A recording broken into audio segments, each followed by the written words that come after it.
Hello guys, আসসালামু আলাইকুম। Welcome to my first blog. আমি যাচ্ছি বাংলাদেশ থেকে সৌদি আরব। তো আমি যারা নতুন যাবেন তাদের জন্য সৌদি আরব যেতে বা যে কোনো কান্ট্রিতে যেতে প্রথমে এয়ারপোর্টে ঢুকে কী করতে হয় বলবো এবং যতটুকু পারি দেখানোর চেষ্টা করব। তো সবাই লাস্ট পর্যন্ত ভিডিওটা দেখবেন। এখন আমি বাংলাদেশ হযরত শাহজালাল বিমানবন্দর ভিতরে ঢুকে পড়েছি এবং বোর্ডিং পাস নিতে লাইনে দাঁড়িয়ে আছি। তো সামনে যে ডিসপ্লে দেখতে পাচ্ছেন, প্রথম যারা ঢুকবেন গেট থেকে ঢোকার পরে সেই ডিসপ্লেতে অনেক কাউন্টার আছে। কাউন্টারের ডিসপ্লেতে লেখা থাকবে আপনি যে এয়ারলাইন্স এবং কয়টা বাজে ফ্লাইট ওগুলো উঠবে। তো সেই অনুযায়ী আপনি দাঁড়িয়ে যাবেন বা কেউ জিজ্ঞাসা করলে আপনাকে দেখিয়ে দেবে। পাস শেষ করে ইমিগ্রেশন শেষ করে আমি ওয়েটিং রুমে চলে আসছি। তো দেন আমি ইমিগ্রেশনের ভিডিওটা তো করতে পারিনি, ওইখানে কাগজ দেখাতে হয়েছে, তাই আর কি ইমিগ্রেশনের কী করা লাগে সেটা আমি বলে দিব এবং বোর্ডিং পাসে কী কাগজ লাগে সেটাও বলে দিব।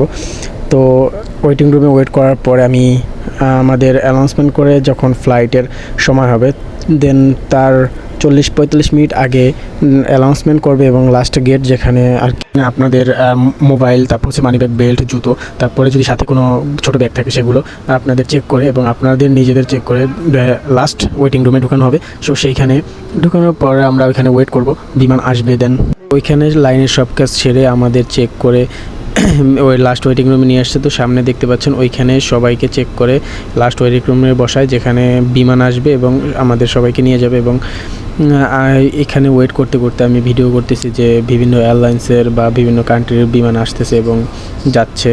তো আমরা যেখানে আছি এটা আমরা যাব হচ্ছে গিয়ে কুয়েত। প্রথমে ফার্স্ট অফ অল বলে রাখি আমার ট্রানজিট আছে, তো আমি ট্রানজিটে কুয়েত নামবো, দেন ওইখান থেকে আমি সৌদি যাব। তো আমার টিকিটটা হচ্ছে কুয়েত এয়ারলাইন্সে। তো কুয়েতের বিমান আসবে, তারপরে আর কি আমাদের এখান থেকে নেবে কুয়েতের বিমান। ওয়েট করতেছি কখন আসে। তো দেখতেছি যে ওই একটা প্লেন চলে যাচ্ছে উড়ে। তো আমরা ওয়েট করতেছি যে কখন আসে। ওয়েট করতে দেন আমাদের বিমানটা এসে পড়েছে। তো ওই যে সামনে দেখা যাচ্ছে কুয়েত লেখা, কুয়েত এয়ারলাইন্সের বিমান। তো এটা বিমানটা ছিল অনেক বড়। তো এখন ফার্স্ট অফ অল বলে দিচ্ছি যে যখন বোর্ডিং পাস করছে তখন হাতে কী ডকুমেন্টস লাগে। তো পাসপোর্টটা ফার্স্ট অফ অল লাগবে এবং আপনার যে টিকিট কাটছেন টিকিটের একটা কপির পরে আপনার ইন্স্যুরেন্স, তারপর বিভিন্ন ধরনের কাগজ, আরও যে দেশে যেতে অনেক ধরনের অনেক আলাদা কাগজ লাগে সেটা এয়ারলাইন্স থেকে বলে দিবে। তো সেই কাগজটা দিলে তারা আপনার মানে হাতে যে ব্যাগ থাকবে ব্যাগটা ওয়েট করবে। ওয়েট করার পরে ওখানে একটা ট্যাগ লেগে দেবে এবং আপনার টিকিটের পিছনে একটা ট্যাগ লেগে দেবে। যেহেতু আমার ট্রানজিট আছে সেহেতু আমার লাস্ট যে টিকিটটা আছে সেই টিকিটে আমার সেকেন্ড টিকিট আর কি কুয়েত থেকে যে আমি সৌদি আরব যাবো সেই টিকিটটা আমাকে আর কি বোর্ডিং পাসের যে ট্যাগ নাম্বারটা সেটা লাগিয়ে দিয়েছে। তো আমি এখানে ওয়েট করতেছি আর ভিডিও করতেছি যে আমাদের কুয়েত এয়ারলাইন্সের প্লেনটা চলে আসছে আমাদের নেওয়ার জন্য। শুনে কী করতে হবে, তো বোর্ডিং পাস করার পর সোজাসুজি আপনারা গেট দিয়ে ঢুকে যাবেন। সামনে গেট আছে, গেট দিয়ে ঢুকে যাওয়ার পরে যারা নতুন যাচ্ছেন তাদের জন্য তো হচ্ছে আপনার প্রবাসী কল্যাণ ডেস্ক আছে, সেখানে গিয়ে ওইখানে কাগজ দেখাতে হবে এবং আপনার যে একটা কার্ড আছে বিএমএটি সেই কার্ডটা দেখাতে হবে। দেন তারপরে হচ্ছে গিয়ে আপনি ইমিগ্রেশন পুলিশের সামনে বক্সের সামনে গিয়ে তো আপনার কাগজ দেখাবেন। সাথে সাথে তারা কিছু প্রশ্ন করলেও পারে, না করলে পারে, নাম জিজ্ঞাসা করতে পারে বা ঠিকানা। তো কেউ কিছু নাও জিজ্ঞেস করতে পারে। দেন ওইখানে ক্যামেরা আছে, সেটা রেকর্ড হবে এবং আপনার একটা ছবি তুলবে। তারপরে আপনাকে ইমিগ্রেশন কমপ্লিট করার পর সিল দিয়ে আপনাকে গেট থেকে পার করে দেওয়ার পরে দেন যে লাস্টের লাইনটা ছিলাম সেই লাস্টের লাইনটা জন্য অপেক্ষা করতে হবে যে কখন আপনাদের অ্যানাউন্সমেন্ট করবে, কখন আমরা যাব। তারপরে অ্যানাউন্সমেন্ট করলে সেই লাইনে দাঁড়িয়ে তারপর ওইখানে যে আপনাদের চেক করবে, চেক করার পর দেন এরকমের আইসা বসবেন। বসার পরে আপনারা ওয়েট করতে হবে এখানেও, কারণ আপনাদের প্লেনটা আসবে। আসার পরে আপনাদের মাল উঠাবে, তারপর এয়ার হোস্টেসরা যাবে, তারপরে আপনাদেরকে আর কি সিরিয়ালভাবে ঢুকানো হবে। তো আমি ওয়েট করতেছি, সবাই ওয়েট করতেছে, ভিডিও করতেছে, দেখতেছে। এবং আমি ফার্স্ট যাচ্ছি আমাদের বাংলাদেশ থেকে সৌদি আরব, আর এটাই আমার প্রথম প্লেন যাত্রা। তো একটু নার্ভাস ফিল ছিল, বাট অতটা না, যা কারণ এবং ভয়টা ছিল না, বাট একটু খারাপ ছিল কারণ আমার মা বাবা, আত্মীয় স্বজন, ভাই, তারপর হচ্ছে নানা নানি, দাদা দাদি সবাইকে রেখে যাচ্ছি দূর এক অজানা দেশে। তো তাই একটু মন খারাপ ছিল, বাট এমনি যে প্রথম কি করতে হবে না করতে হবে এটা নিয়ে কোনো টেনশন ছিল না। দেন কোনো এয়ারপোর্টের ভিতরে এরকম হয়রানি বা কাজের কোনো প্যারা নাই, তো সবাই নিশ্চিন্তে সুন্দর মতো মাথা ঠান্ডা রেখে চলে আসতে পারবেন। শুধুমাত্র একটাই কষ্ট যে ভাই ব্রাদার বন্ধু বান্ধব সবাইকে রেখে চলে আসতে হলো, মা বাবা আত্মীয় স্বজন সবাইকে, তো সেই কষ্টটা থাকবে। তারপর কিছুক্ষণ পরেই এয়ার হোস্টেস তারপরে পাইলটরা প্লেনে যাচ্ছে। তো আমার সামনে যে ভাইটা দেখতে পাচ্ছেন সে অনেক নার্ভাস ছিল, তাই তার মামা বলছে যে কেউ যদি থাকে তাকে ফোনে ধরাতে। তারপর আমাকে ফোনে ধরানোর পরে আমি কথা বললাম তার মামার সাথে। মামা বলল যে ও তো প্রথম আসতেছে, তো একটু ও অনেক নার্ভাস ফিল, ওর একটু সাথে করে নিয়ে আসেন। তো তারও ট্রানজেক্ট ছিল, কিন্তু আমার যে বিমান প্রথম যেটা ওইটায় সে যেতে পারবে, বাট পরেরটা হচ্ছে তার প্লেন আলাদা, তো সেই আলাদা প্লেনেও উঠিয়ে দিতে বলছিল, তো আমি সেটাও করব। তারপরে সেও ওয়েট করতেছি এবং সবাই একে একে করে বিমানবালা তারপরে পাইলট সবাই চলে যাওয়ার পর আমি ওয়েট করতেছি এবং সেই ছেলেটা ওয়েট করতেছে। আমার হাতে যে টিকিট দুইটা দেখতেছেন, এটা হচ্ছে একটা আমি এখান থেকে কুয়েত যাব, কুয়েত থেকে আমি জেদ্দা যাব, দুইটা টিকিট। এবং তার আমার প্লেনেই বাট ট্রানজিটে সেও সৌদি আরব যাবে, কিন্তু হচ্ছে তার হচ্ছে গিয়া দাম্মাম এয়ারপোর্টে নামবে, আমি জেদ্দা এয়ারপোর্টে নামবো। তো তাকে আমি সেই অন্য প্লেনে উঠিয়ে দিব।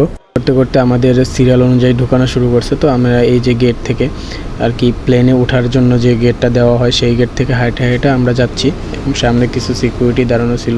তো ওইখান থেকে আমি ভিডিওটা অফ করে প্লেনের ভিতর ঢুকলাম। এটা হচ্ছে গিয়া বিজনেস ক্লাসের আর কি সিটগুলো। তো দেন আমার সিটটা হচ্ছে গিয়া ইকোনমিক ক্লাসে। সো সেখানে আমি যাচ্ছি হাঁটতে হাঁটতে।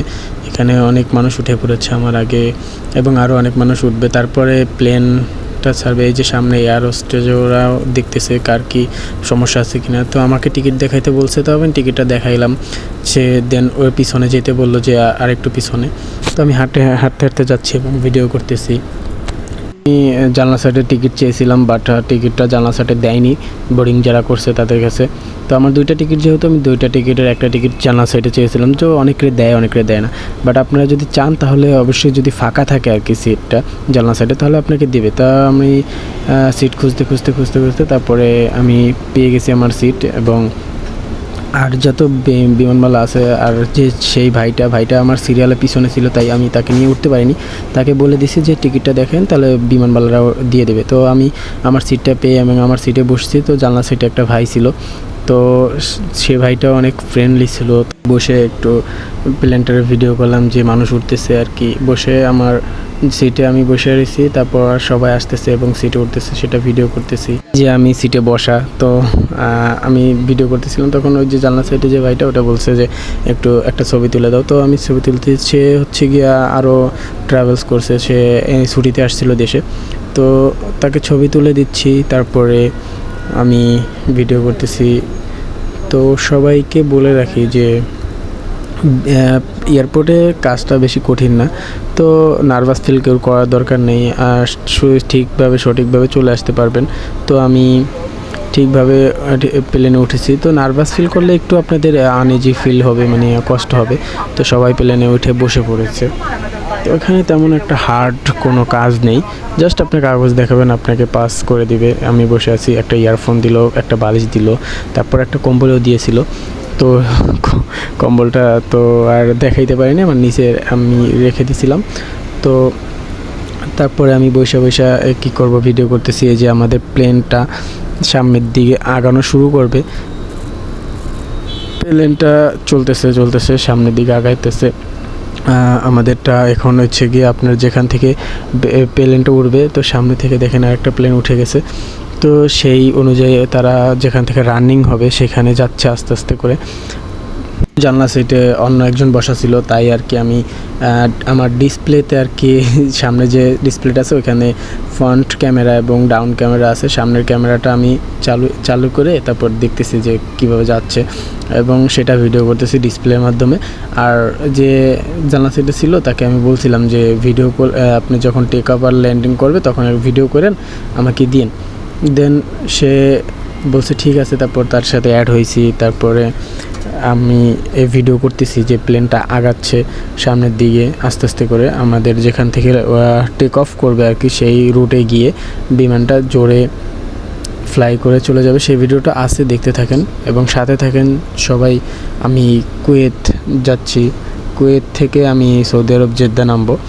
তো ট্রানজিটে যারা, তারা কোনো ভয়ের দরকার নেই, একদম ইজি। তো সম্পূর্ণ ভিডিও দেখলে আপনি বুঝতে পারবেন যে ট্রানজিটেও কোনো সমস্যা হয় না। ট্রানজিটেও কী করতে হবে সেটাও বলে দিব এবং ভিডিওর মাধ্যমে দেখাবো যতটুকু পারি। আর আমি একটাই কষ্ট ছিল, যেটা হচ্ছে গিয়া সবাইকে ছেড়ে, মানে পরিবার পরিজন সবাইকে আর কি। পরিবার বলতে আমার মা বাবা, ভাই, তারপর হচ্ছে আম্মা। আর আমি আম্মা বলি হচ্ছে গিয়া আমার কাকিরে, আর কাকাই ডাকি। তো বড় ভাইয়া হচ্ছে গিয়া আমার সেই কাকার ছেলে বড়জন, তো সে হচ্ছে আমার বড় ভাইয়া। তাকে আমরা মানে এভাবে ছিলাম ভাইয়ের, যে বড় ভাই, যে নিজেদের আপন ভাই, ঠিক আছে। চাচাতো ভাই কিনা সেটা জীবনেও সেও ভাবে না এবং আমরাও ভাবি না। এবং সে আমাদের 10 বছরের বড়, অনেক অনেক আর কি। আমি যেটা চাইছি আমারও সেটা দিছে। ও আরেকটা আছে তার ছোটো ভাই যে নাজমুল, ও আমার বন্ধুর মতোই ধরতে গেলে। আমরা একসাথেই ওঠা বসা খাওয়া, এবং বন্ধু যে কয়জন আছে ও আমার বন্ধুর মতোই, ভাই না বন্ধু, ভাই দুইটাই একদম বন্ধুর মতো ছিলাম। তো ও তো চলে গেছে দুবাই আমার আগে, আর আমি যাচ্ছি সৌদি আরব। দুইজনে এক জায়গায় যাওয়ার কথা ছিল, বাট হয়নি।